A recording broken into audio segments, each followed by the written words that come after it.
dari para hakimnya ada rapat dulu, rapat internal. Jadi kita juga tadi di dalam menunggu dan ya hasil daripada sidang mediasi tadi tidak membuahkan hasil apa-apa. Jadi 2 minggu lagi kita akan ketemu lagi karena ya namanya hakim mediasi tentunya maunya kalau bisa rujuk kembali, ya kan? Gitu. Jadi mungkin ini hal yang harus saya bicarakan dengan istri saya. Itu hal yang tadi mungkin ada yang mau disampaikan juga. Ya, jadi tadi sidang mediasi dipimpin oleh mediator Pak Agung Sutomo. Jadi seperti biasa membuka sidang mediasi dengan pertemuan dan latar belakangnya. Kemudian memberikan waktu kepada kami untuk berbicara dari hati ke hati, karena pada intinya perkara perceraian ini kan bicara soal hati ya. Ini bukan soal nominal, bukan soal angka atau apapun yang ada bentuknya. Ini adalah soal kasih sayang, artinya ya soal hati lah. Jadi memberikan waktu kepada kami untuk khususnya kepada prinsipal klien kami untuk berbicara dengan ya, mudah-mudahan dalam waktu 2 minggu ini ya apakah ada kesan untuk rujuk atau tidak. Tapi ya sampai hari ini kami bisa memberikan kepastian bahwa kecil kemungkinannya untuk rujuk, begitu ya, sangat kecil kemungkinannya untuk rujuk. Tetapi ya kita tetap harus menghargai peraturan Mahkamah Agung khususnya. Jadi kita tetap menunggu sampai sidang berikutnya 2 minggu lagi ya, dari sekarang tanggal berapa ya? 29 Mei 2023 jam 9 pagi. Mas Ari, apa yang bikin kemungkinannya begitu kecil sih Mas Ari? Sebentar. Ya, ya sampai di situ aja. Bahkan kalau ada pertanyaan.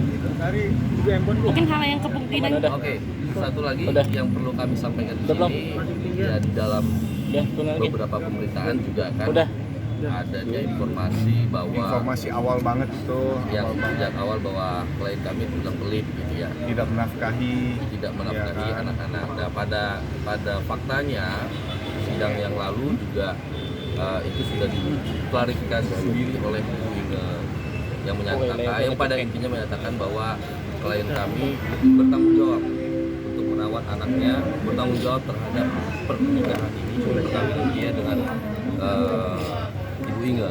Jadi sudah dijawab sendiri oleh pihak lawan kami yang tergugat. Ya, saya rasa itu cukup untuk memberikan klarifikasi kepada media dan masyarakat. Saya tambahkan sedikit terkait klarifikasi dari pihak Ibu Inge pada persidangan yang lalu tanggal 8, bahasa itu secara eksplisit disebut bahwa Mas Ari Wibowo tidak pelit. Itu yang saya rasa perlu digarisbawahi. Kemudian selain itu, kalau dibilang saya kepala keluarga yang tidak bertanggung jawab, yang seperti apa ya, ini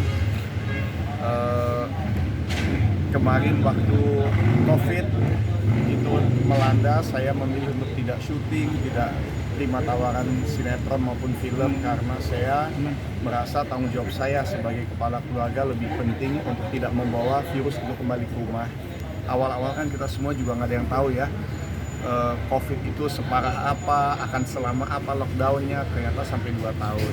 Itu satu hal. Jadi secara kesehatan saya itu sangat peduli terhadap kesejahteraan anak istri dan anak saya. Kemudian saat ini pun mungkin ada beberapa teman wartawan yang sudah ke rumah, cari saya di rumah, ternyata rumah itu sedang renovasi besar-besaran, ya kan? Jadi rumah tinggal saya ini lagi renovasi besar-besaran, kira-kira 90% renovasi total.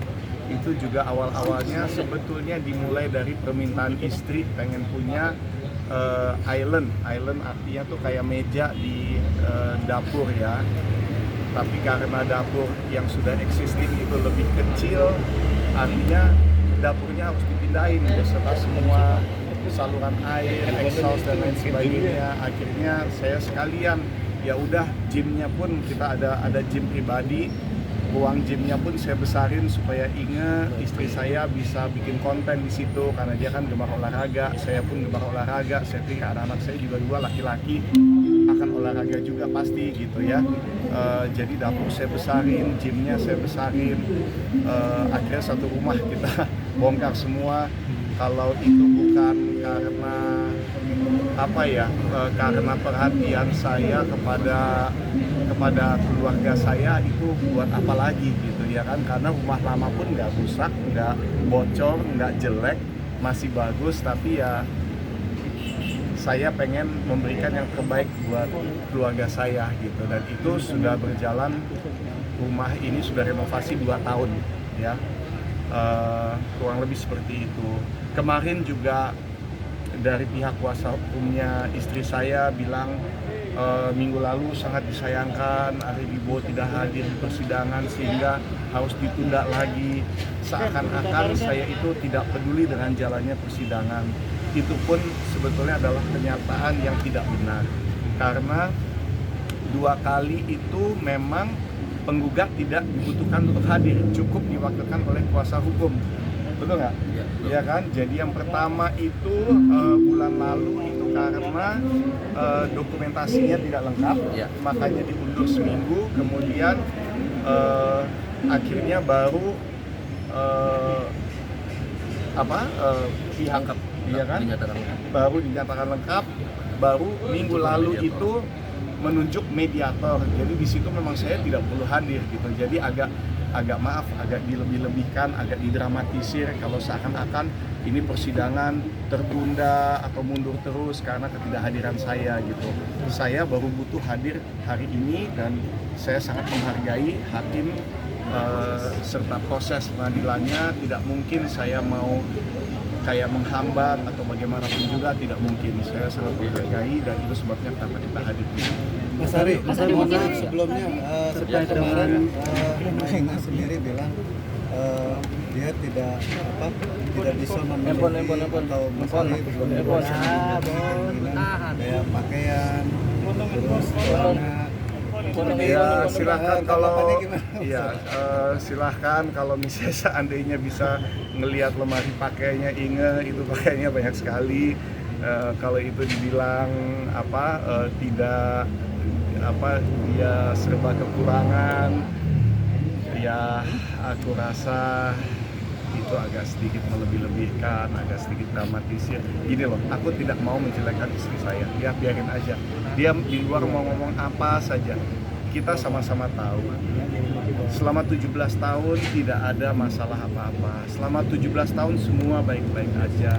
Ngelihat Instagram Inge pun, ya lihat aja pakaiannya dia, kita ke luar negeri, kita ke Bali, kita kemana-mana. Apakah itu seperti kehidupan orang yang serba susah, yang tidak dinafkahi, dan yang mana ya soal nafkah itu pun sudah disangkal sendiri oleh istri saya minggu lalu ya ke teman-teman media ya, bahwa dibilang bahwa itu tidak benar.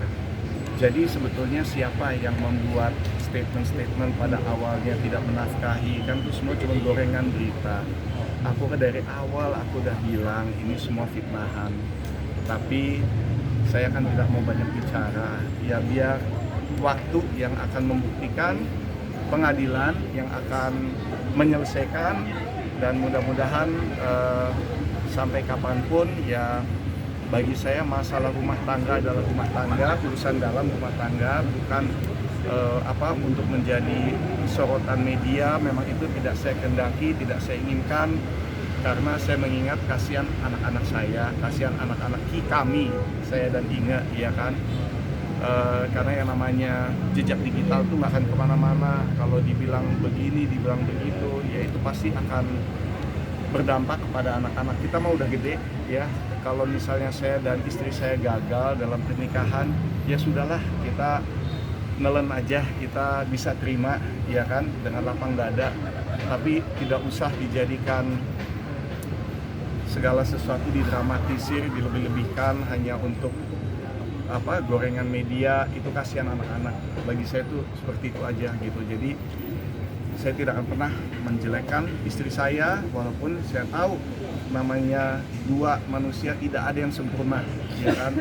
Tapi ya terserah, kalau memang dari pihak sana mau ngomong begitu, saya cuma bisa bilang banyak sekali fitnahan, dan biar nanti pengadilan biar hakim yang menentukan, yang memutuskan siapa benar, siapa salah, seperti itu. Mas Ari, apa yang membuat kemungkinan nanti kan menuju Ya gini,